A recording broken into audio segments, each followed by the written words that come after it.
Пред владата на Република Македонија започна отстранувањето на железната ограда. Одлуката за отстранување на оградата ја донесе владата на последната седница одржана завчера, а целта, како што наведуваат оттаму, и да се ослободи целосно јавниот простор околу владината зграда, за да биде достапен за користење од страна на граѓаните.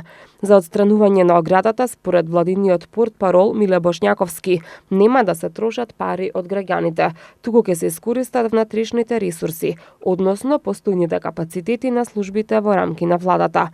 Оградата ќе биде ставена во депо, а сите понатамошни одлуки во врска со оградата и просторот околу зградата на владата ќе бидат донесени низ инклузивен процес во консултација со граѓаните. Бетонските столбови во моментов нема да се одстрануваат, бидејќи, како што појасни Бошњаковски, нивното одстранување чини премногу. Со ова, Бошњаковски вели, владата го исполнува ветеното и го промовира концептот на отворена влада.